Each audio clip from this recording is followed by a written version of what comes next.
Hello everyone, welcome to my YouTube channel. तो आज की वीडियो में हम डिस्कस करेंगे क्लास 10 सीबीएसई का मैथ्स का सैंपल पेपर नंबर 1।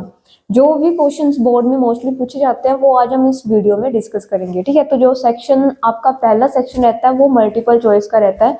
ठीक है, पहले 20 क्वेश्चन जो है आपके मल्टीपल चॉइस के आते हैं, तो उसी से रिलेटेड हम पहला क्वेश्चन देखते हैं। ठीक है, सैंपल पेपर नंबर 1 का। तो फर्स्ट सम में क्या बोला हुआ है? फर्स्ट सम में बोला है आपके पास एक ग्राफ गिवन है। देखिए ग्राफ कैसा है। तो फर्स्ट सम में आपके पास ग्राफ है, ये हो जाएगी आपकी वर्टिकल एक्सिस। ठीक है, ये हो जाएगी हॉरिजॉन्टल एक्सिस, और ग्राफ कुछ इस तरह से बना हुआ है। y is equal to P of x.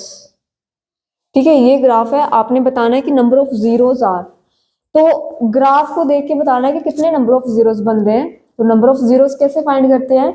आपका जो ग्राफ है वो एक्स एक्सिस को कितने पॉइंट्स पे कट करके जा रहा है, ठीक है, वो ही जीरोस हो जाएंगे उस ग्राफ के। ठीक है, तो कितने पॉइंट्स पे कट कर रहा है? ये हो जाएगा 1, ये 2 और ये 3। तो 3 पॉइंट्स पे कट कर रहा है, तो जीरोस क्या हो जाएंगे इसके? जीरोज हो जाएंगे, 3 जीरोस हो जाएंगे। ठीक है, एक्स की वैल्यूज 3 आ जाएंगी। ठीक है, नेक्स्ट सेकंड सम में क्या बोला हुआ है? सेकंड में है कि अगर alpha and beta with the zeros of the quadratic polynomial, आपके पास एक पॉलिनोमियल गिवन है। सेकंड सम इसी के रिलेटेड। तो ax square plus bx plus c, ये क्वाड्रेटिक, ये आपका चैप्टर नंबर, ये जो क्वेश्चन है ये आपका फर्स्ट चैप्टर का सॉरी पॉलिनोमियल वाले चैप्टर का क्वेश्चन है ये। ठीक है, अब ये जो क्वेश्चन आ रहा है अल्फा एंड बीटा वाला, ये भी पॉलिनोमियल का ही है। ठीक है, तो ax square plus bx plus c, ये आपको क्वाड्रेटिक पॉलिनोमियल गिवन है। आपने वैल्यू किसकी फाइंड करनी है? Square root of alpha upon beta plus square root of beta upon alpha. ठीक है, तो इसकी वैल्यू क्या होगी वो आपने बताना है। तो अगर मैं इसका एलसीएम लूं, ठीक है, एलसीएम लोगे तो आपके पास नीचे बन जाएगा रूट बीटा रूट अल्फा। ठीक है, ये एलसीएम आ जाएगा। देन क्रॉस मल्टीप्लाई कर दोगे तो square root alpha square plus square root beta square, ये बन जाना है। ठीक है, तो ये तो स्क्वायर रूट से बाहर आ जाना है। ठीक है, स्क्वायर से रूट कट हो जाएगा ना, तो ये बन जाएगा अल्फा प्लस बीटा अपॉन में नीचे आ जाएगा रूट अल्फा इंटू बीटा। तो ये क्या होता है? Sum of zero. Sum of zero क्या होता है? Minus B upon A. ठीक है, तो ये बड़ा हुआ है minus B upon A. Product of zero क्या होता है? Product of zero C upon A होता है आपका। तो स्क्वायर रूट में सी अपॉन ए आ जाएगा। ठीक है, तो यहाँ पे क्या करोगे? माइनस बी अपॉन ए स्क्वायर रूट सी, स्क्वायर रूट ए ऊपर चला जाएगा तो रैशनलाइज करोगे आप, मतलब ए को आप ऐसे भी लिख सकते हो ना, इस ए को आप ऐसे लिख सकते हो रूट ए इंटू रूट ए। ठीक है, रूट सी माइनस बी रूट ए, तो रूट ए से रूट ए कट हो जाएगा तो आपका आंसर आ जाएगा माइनस बी अपॉन में रूट ए सी, ये आपका आंसर आ जाएगा। ठीक है, तो ऑप्शन नंबर इसकी डी हो जाएगी, minus B upon square root A C. ठीक है, नेक्स्ट थर्ड सम देखिए। थर्ड सम में बोला हुआ है डिस्क्रिमिनेंट है, मतलब क्वाड्रेटिक इक्वेशन का क्वेश्चन है ये। तो क्वेश्चन में क्या है, क्या पूछा हुआ है कि कहता कि अगर डिस्क्रिमिनेंट इस इक्वेशन का, ठीक है, 3x square plus 2x plus a is equal to 0, first equation ये गिवन है। Second x square minus 4x plus 2 equals to 0, ये इक्वेशन गिवन है। डिस्क्रिमिनेंट पता ना क्या होता है? जो हमें नेचर ऑफ रूट बताता है। ठीक है, अगर डिस्क्रिमिनेंट 0 से बड़ा होगा तो रियल एंड अनइक्वल रूट आते हैं, डिस्क्रिमिनेंट 0 के इक्वल हो तो इक्वल रूट होते हैं। ठीक है, अगर डिस्क्रिमिनेंट 0 से छोटा हो तो इमेजिनरी रूट होते हैं। ठीक है, नो रियल रूट होते हैं, ये सारा आपने पढ़ा हुआ है। तो डिस्क्रिमिनेंट सम में बोला हुआ है कि डिस्क्रिमिनेंट इस इक्वेशन का, ठीक है, is double that of this, मतलब इस इक्वेशन का जो डिस्क्रिमिनेंट होगा वो इसके डबल होगा। तो डिस्क्रिमिनेंट का एक ही फॉर्मूला होता है, capital D is equal to B square minus 4ac। ठीक है, ये फॉर्मूला होता है। तो निकालो, यहाँ पे देखो b की वैल्यू कितनी है? 2 का स्क्वायर हो जाएगा 4 माइनस 4 इंटू ए है 3 और इंटू ए। ठीक है, इक्वल्स टू इसका डिस्क्रिमिनेंट इसके डबल है, तो 2 टाइम्स द डिस्क्रिमिनेंट इसका निकालते हैं, माइनस 4 का स्क्वायर 16 माइनस 4ac, 4 इंटू 2 8 हो जाएगा। ठीक है, तो ये बन जाना आपका 4 minus 12a is equal to 2 into 8, 8 2 16, 4 minus 12a। ठीक है, 12 को उधर ले जाओ, 16 को इधर लेके आओगे, minus 12 is equal to 12a, तो एक वैल्यू -1 आ जाएगी यहाँ से। ठीक है, ए आपका -1 आ जाएगा, आपको ए ही फाइंड करने को बोला हुआ था, तो इसका जो आंसर है आपका ऑप्शन नंबर बी हो जाएगा -1। ठीक है, नेक्स्ट सम पे आ जाओ। फोर्थ सम है, सर्कल का सम है। ठीक है, सर्कल वाले चैप्टर का। तो डायग्राम कुछ ऐसे गिवन आपके पास, ये टेंजेंट है सर्कल की, ये हो जाएगा सेंटर ऑफ ए सर्कल। ठीक है, दूसरी जो लाइन है वो सेंटर से पास होके जाएगी ऐसे करके।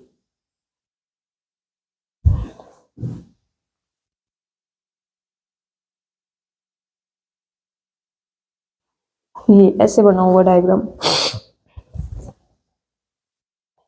क्या गिवन आपको, in the given figure O is the centre of the circle with angle T Q M, T Q M, T Q M, ये वाला एंगल कितना गिवन है, 42 डिग्री गिवन है, ये 42 डिग्री।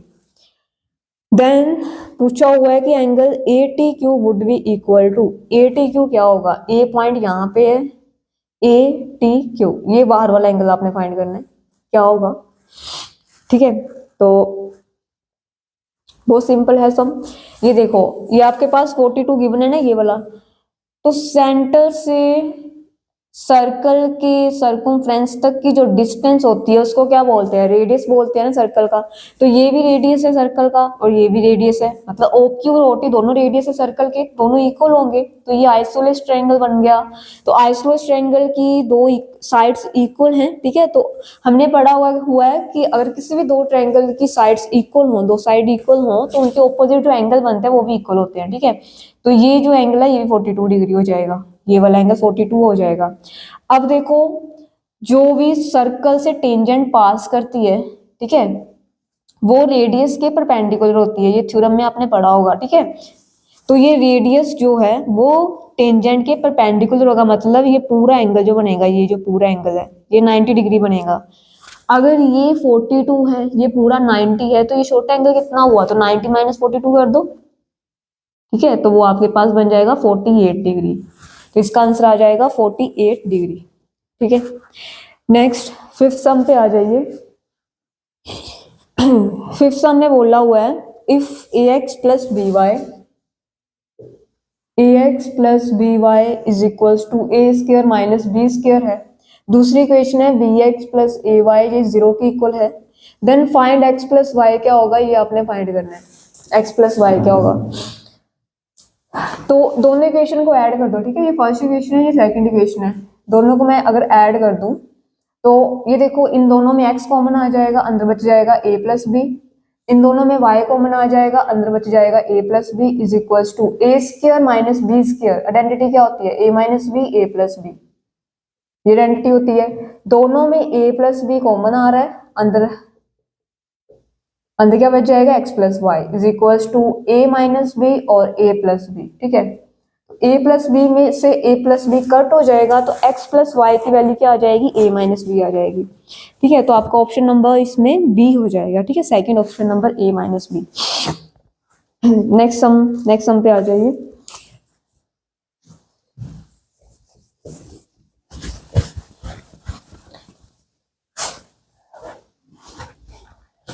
ये था सिर्फ सम नंबर 6 में बोला हुआ है, in a throw of pair of dice the probability of getting a doublet is, doublet का मतलब क्या होता है, 6 सम में। ठीक है,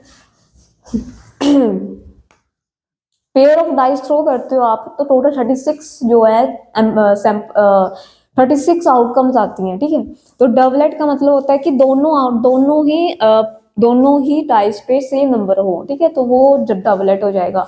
तो टोटल कितने होते हैं, ये 1 1 हो जाएगा, 2 2, 3 3, 4 4, 5 5 और 6 6।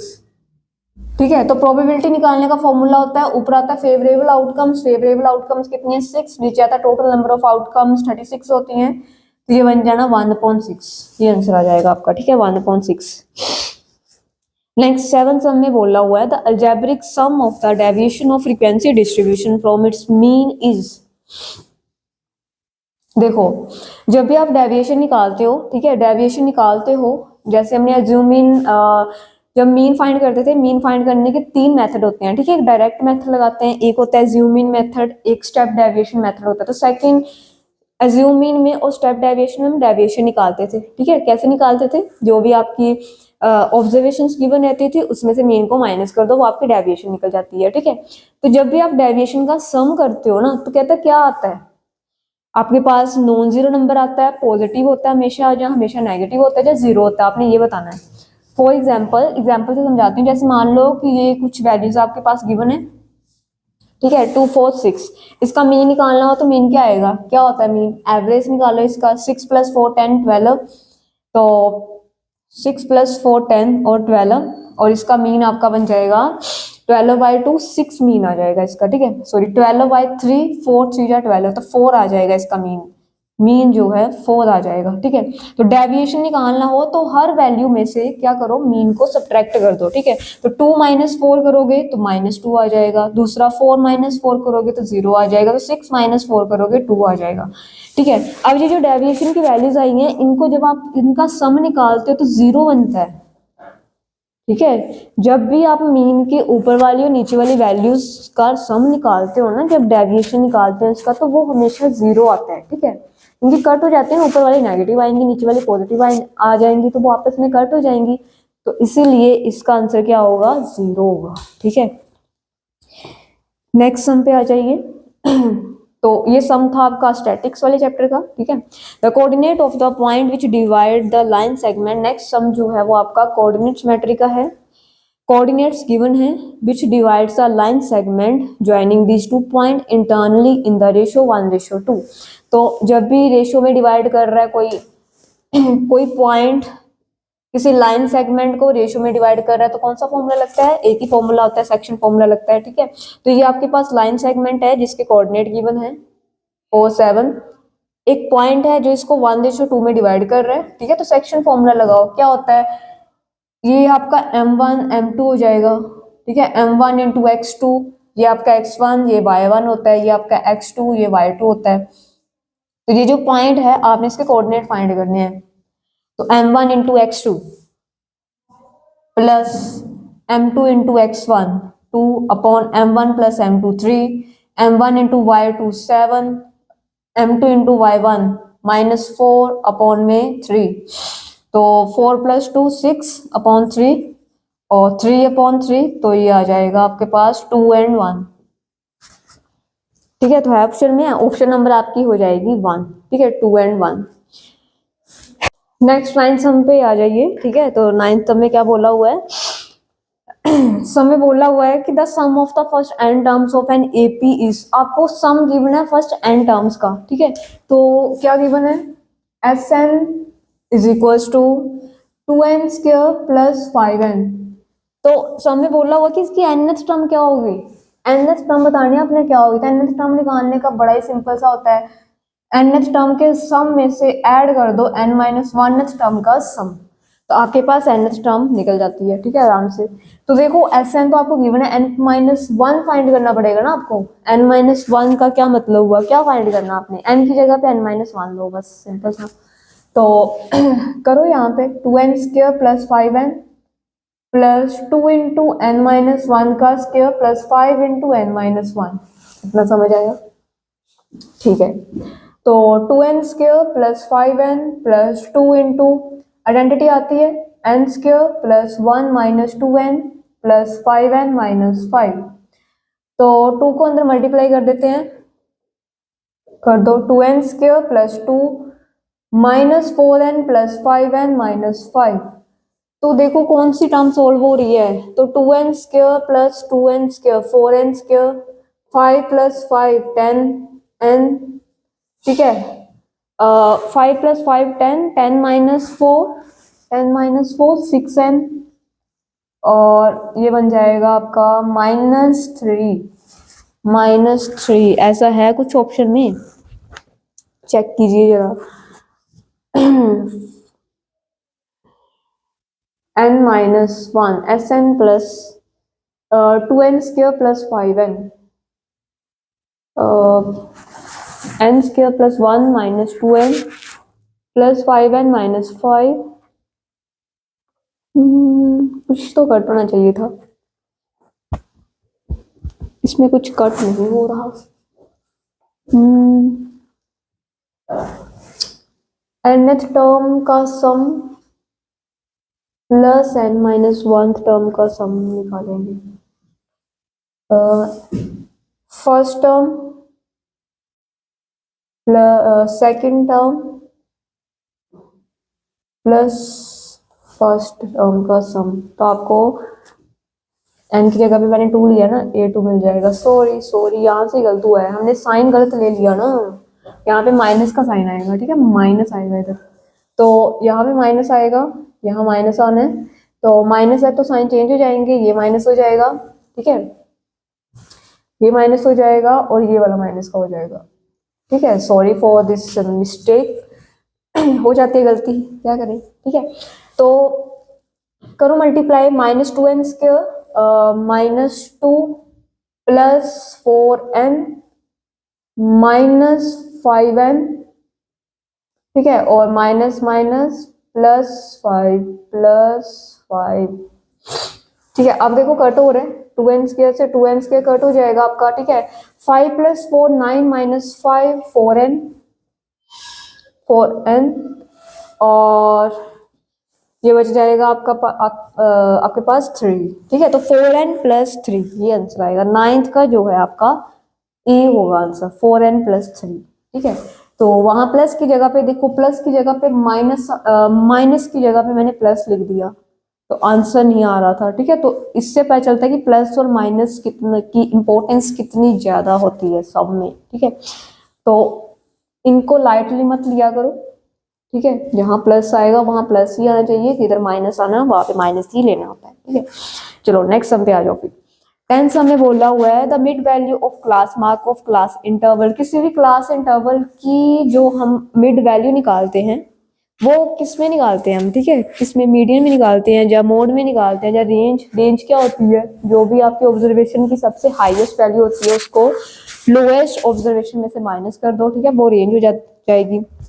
मीडियन होता है आपका मिडल टर्म, ठीक है। मोड क्या होता है, जो भी वैल्यू ज्यादा टाइम रिपीट हो रही है वही क्या हो जाएगा आपका मोड हो जाएगा। मीन क्या होता है, मीन एवरेज हो जाएगा, ठीक है। तो मिड वैल्यू हम मीन में निकालते हैं, ठीक है, किसी भी क्लास इंटरवल की पहले मिड वैल्यू निकालते हैं तभी तो आगे सम सोल्व किया जाता है, ठीक है। तो इसका आंसर मीन आ जाएगा आपके पास। नेक्स्ट 11th सम पे आ जाओ। 11th सम में बोला हुआ है a toy is in the form of cone mounted on a hemisphere, तो स्ट्रक्चर कैसा है, हेमिस्फीयर के ऊपर कॉन बना हुआ है, ठीक है, ऐसे करके इसकी फिगर होगी, ये ऐसे करके, ठीक है। कौन थोड़ा सा छोटा बन गया है, इसको डायग्राम थोड़ा अच्छा सा बनाते हैं। ये क्या बन रहा है, ये आपका हेमिस्फीयर हो जाएगा और इसके ऊपर ऐसे कौन माउंटेड ऑन ए कॉन, ठीक है, ऐसे करके। तो toy is in the form of a cone mounted on a hemisphere with same radius, the diameter of the base of the conical portion, conical portion का डायमीटर गिवन आपके पास कितना है, 6 centimetre है, ठीक है। तो रेडियस यहीं से निकल जाएगा, हाफ कर दो 3 सेंटीमीटर हो जाएगा। हाइट गिवन है 4 सेंटीमीटर, ठीक है। देन सरफेस एरिया फाइंड करना है, सरफेस एरिया इसका सरफेस एरिया फाइंड करना आपने, मतलब कर्व सरफेस एरिया निकालना आपने। तो कर्व सरफेस एरिया क्या होता है, कौन का कर्व सरफेस एरिया πr/l और हेमिस्फीयर का कर्व सरफेस एरिया 2πr², ठीक है। तो L निकालना पड़ेगा भाई, स्लैंट हाइट निकालनी पड़ेगी, तो L² क्या होता है फॉर्मूला, h² + r², 4 का स्क्वायर 16, 3 का स्क्वायर 9, तो √25, तो 5 आ जाएगा इसका आंसर, ठीक है। L आपका 5 आ जाएगा।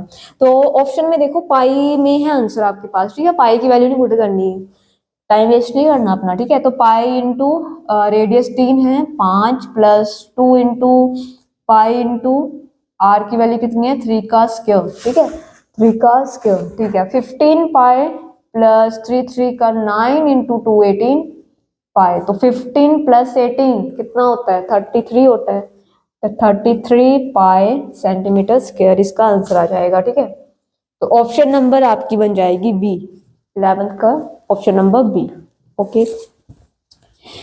नेक्स्ट अगला 12th सम, ये भी आपका सर्कल से रिलेटेड है, ठीक है, सर्कल वाला सम आ गया।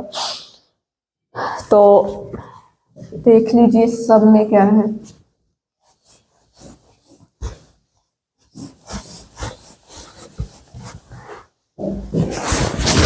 तो पहले डायग्राम बना लेते हैं, ठीक है।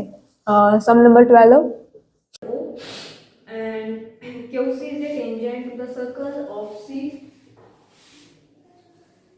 आपको टेंजेंट गिवन है, ठीक है, डायमीटर गिवन है सर्कल का, आपने फाइंड करना है एंगल CQA क्या होगा, CQA ये वाला एंगल फाइंड करना है, ये क्या होगा, ये CQA। तो कैसे फाइंड करें, ये देखो C और A को ज्वाइन करो, कर दिया। अब देखो ये दोनों रेडियस है, ठीक है, AO और CO दोनों रेडियस है सर्कल के, तो रेडियस इक्वल होंगे, तो कह सकते हैं दोनों साइड इक्वल होंगे, ये ट्रायंगल आइसोसेलेस ट्रायंगल होगा। तो अगर किसी भी ट्रायंगल की दो साइड सेम है तो ऑपोजिट एंगल सेम होता है। ये 30 है तो ये एंगल भी 30 डिग्री होगा। अगर ये 30 है तो 30 प्लस 30 60 आ गया। तो एंगल सम प्रॉपर्टी लगाओ, तो 30 प्लस 30 60, 180 माइनस 60 120 आ जाएगा, ठीक है। तो ये एंगल आपका 120 हो जाएगा।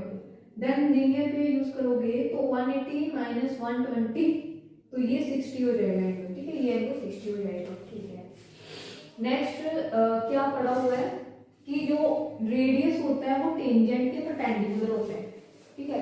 जो भी हम सेंटर से रेडियस ड्रॉ करते हैं वो इस टेंजेंट के परपेंडिकुलर होगी, मतलब ये जो एंगल बनेगा ये टेंजेंट तक, टेंजेंट के साथ जो एंगल बनेगा ये 90 डिग्री बनेगा, ठीक है। तो सीधा आराम से ये एंगल निकल जाएगा एंगल सम प्रॉपर्टी लगा के। तो 90 प्लस 60 150, तो 180 माइनस 150 ये आ जाएगा आपका 30 डिग्री। तो ये एंगल आपने फाइंड करना था, तो वो 30 डिग्री हो गया, ठीक है। तो आई होप आपको ये समझ आ गया होगा। नेक्स्ट आ जाएगी सम नंबर ये था आपका 12 सम। सम नंबर 13 सम नंबर है, जो 13 सम है वो आपका ट्रिग्नोमेट्री का सम है, ठीक है, जिससे मोस्टली बच्चे बहुत डरते हैं, तो उसी का सम आया हुआ है।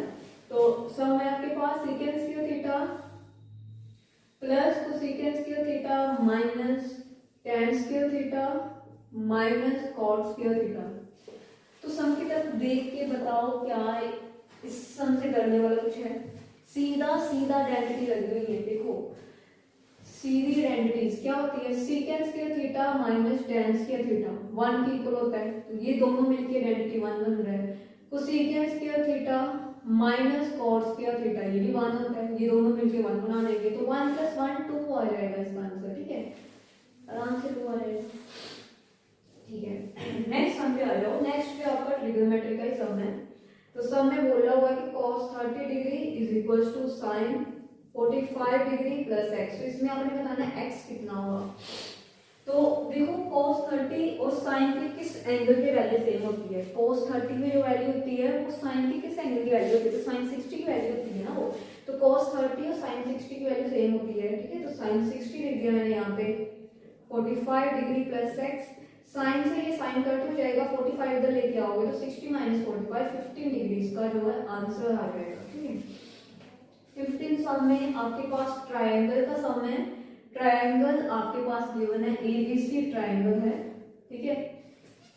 नेक्स्ट बोला हुआ है कि DE पैरेलल है BC के, DE ये साइड इसके पैरेलल है। तो जब भी ऐसा कुछ आ जाए कि थर्ड साइड जो आपकी मतलब कि ये साइड इसके पैरेलल है, ठीक है, तो इसका मतलब कौन सी थ्योरम लगेगी आपकी, बेसिक प्रोपोर्शनैलिटी थ्योरम लगती है, ठीक है। तो बेसिक प्रोपोर्शनैलिटी थ्योरम क्या होती है कि अगर एक साइड दूसरी साइड के पैरेलल है तो अनदर टू साइड्स का रेशियो जो हो जाएगा वो इक्वल हो जाएगा, ठीक है।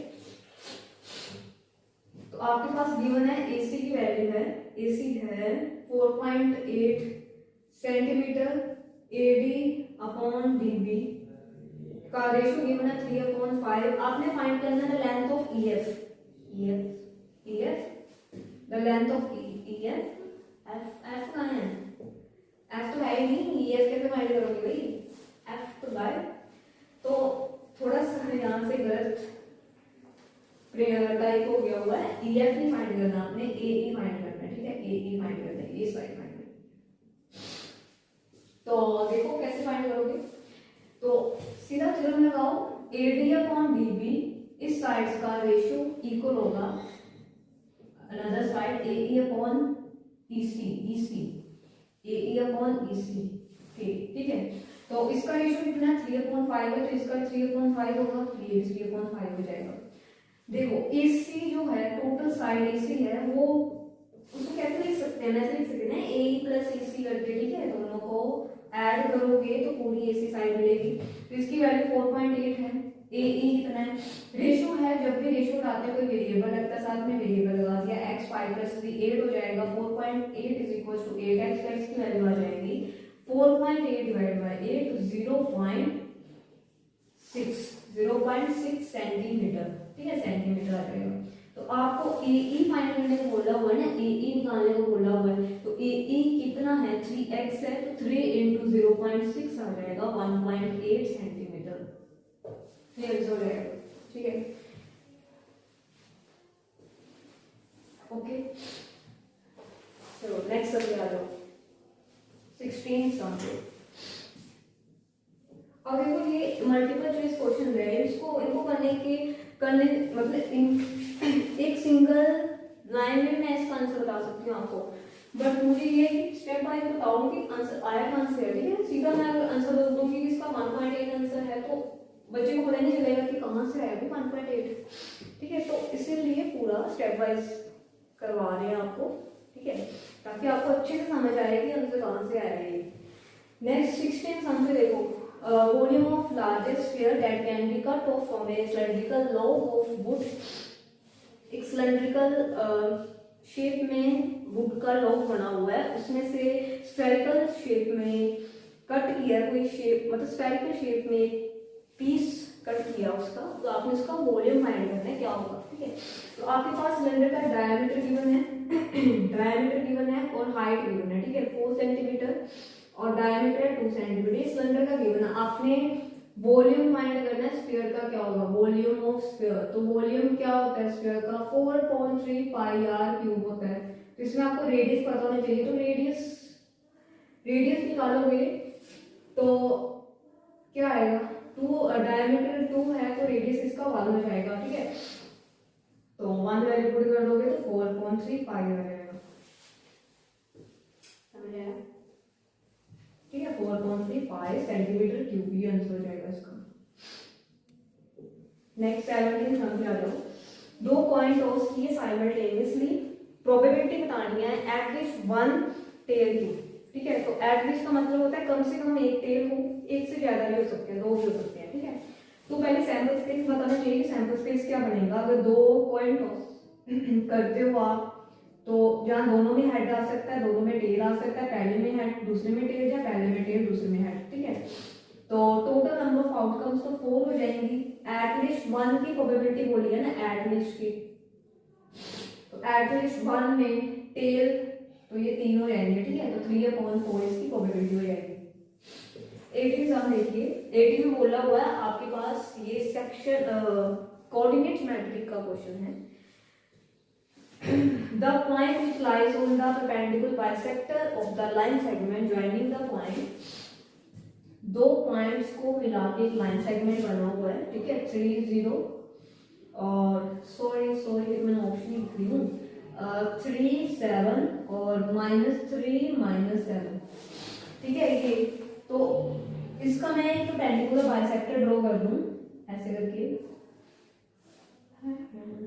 ज्यादा आगे ड्रॉ हो गया, ये ऐसे करके परपेंडिकुलर बाइसेक्टर मैंने ड्रॉ किया। तो आपने बताना है इसके कोऑर्डिनेट क्या होंगे, ठीक है। तो परपेंडिकुलर बाइसेक्टर का काम क्या होता है, लाइन सेगमेंट को इक्वली पार्ट्स में डिवाइड कर देना, ठीक है। दोनों हिस्से जो रहेंगे वो सेम होंगे, तो मतलब ये जो पॉइंट है वो मिड पॉइंट का काम कर रहा है ना, तो सीधा मिड पॉइंट निकालो क्या होगा, तो 3 - 3 0 आ जाएगा इसका, 7 - 7 0, मतलब रीजन पे लाई करेगा आपका परपेंडिकुलर बाइसेक्टर, ठीक है। नेक्स्ट ये था 18th।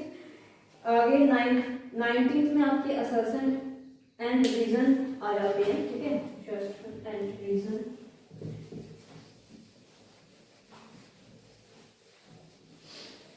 तो 19th सब में फर्स्ट क्वेश्चन पढ़ते हैं हम। 19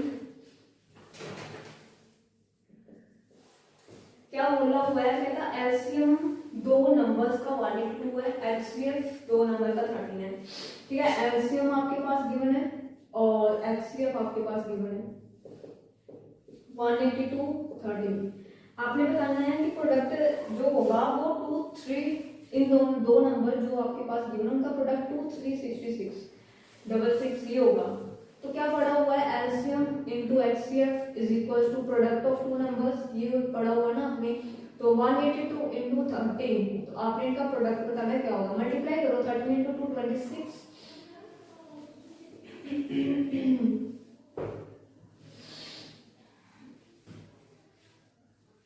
104 प्लस 2 106, ठीक है। 10 कैंसिल चला जाएगा और 13 इंटू 1 13 प्लस 10 कितना हुआ 23 2 3 66 ठीक है, सही आ रहा है, मतलब असर्शन जो होगा वो आपका सही होगा, ठीक है।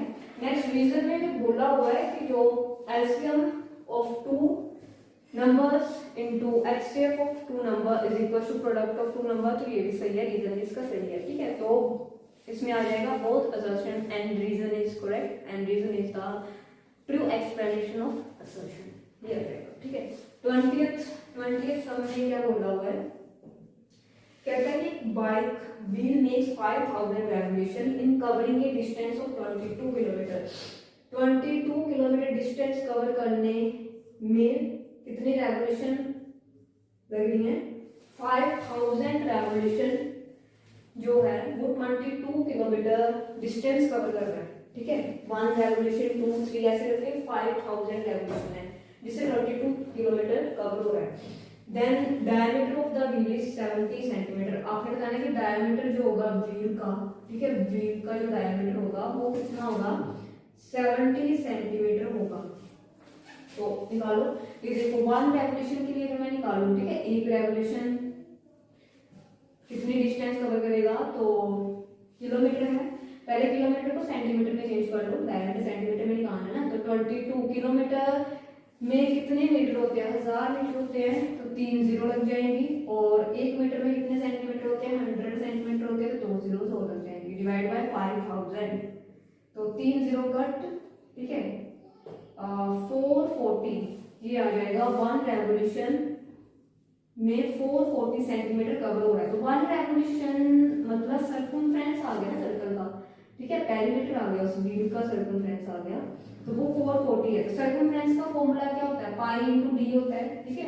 तो वो आपका 440 इंटू पाई डी, तो डायमीटर बताना 70 होगा, तो D is equal to 440 upon pi, pi की वैल्यू 22 अपॉन 7 लेंगे, 7 ऊपर चला जाएगा, 22 नीचे, तो ये कट हो जाएगा 20 पे, तो 140 सेंटीमीटर आ रहा है डायमीटर, मतलब सीधे सीधा गलत बताया वो 70 बोल रही है, पर कैलकुलेशन में गलती हो गई होगी मुझे, ठीक है। तो यहाँ पर ये असर्शन जो है वो गलत है इनका।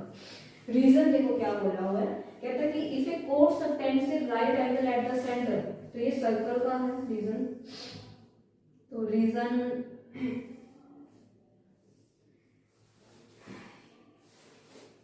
इफ ए कोट सबटेंड से right angle at the centre, कोट जो है राइट एंगल बना रही है सेंटर से, ठीक है, 90 डिग्री एंगल बन रहा है। देन एरिया जो कोरस्पोंडिंग सेगमेंट का जो एरिया होगा वो कहता कि pi upon 2 r square minus 1/2 are square होगा। ये बताना है कि ये क्या सही बोला हुआ है, ठीक है। तो सेगमेंट के एरिया कैसे निकालते हैं, ये जो सेगमेंट के एरिया निकालना हो तो कैसे निकालते हैं, सेक्टर के एरिया में से ट्रायंगल का एरिया माइनस कर दो, ठीक है। तो सेक्टर का एरिया क्या होता है, थीटा अपॉन 360, तो थीटा 90 है अपॉन में 360 इंटू पाई आर स्क्वायर, ठीक है। उसमें से माइनस करना होता है ट्रायंगल का एरिया, तो ट्रायंगल का एरिया क्या होता है, हाफ बेस इंटू हाइट होता है। तो यहाँ पे बेस भी रेडियस है, हाइट भी रेडियस है, तो आर का स्क्वायर आ जाएगा, ठीक है। इतना तो सही लग रहा है मुझे, ये कट कर दो, 9 4 36, तो pi R square upon 4 minus 1/2 are square, तो यहाँ पे 4 आ रहा है, यहाँ पे 2 आ रहा है, तो रीजन भी इसका गलत है, तो दोनों ही गलत है, ठीक है। तो आज की वीडियो में हम इतना ही डिस्कस करते हैं, ठीक है, बहुत लंबी वीडियो बन जाएगी ऐसे। बाकी जो आपकी सेक्शन बी सी डी वो हम नेक्स्ट जो है वीडियो में डिस्कस करेंगे। अगर आपको किसी भी सम किसी भी चैप्टर किसी भी चीज से रिलेटेड कोई भी डाउट हो तो आप हमें कमेंट सेक्शन में अपना डाउट हमारे साथ शेयर कर सकते हैं, ठीक है। हम पूरी कोशिश करेंगे आपके डाउट को क्लियर करने की। अगर आपको वीडियो अच्छी लगती है तो वीडियो को लाइक कीजिए, कमेंट कीजिए और आगे अपने फ्रेंड्स के साथ शेयर कीजिए, ठीक है। तो आज के लिए इतना ही। Thank you so much for watching the video.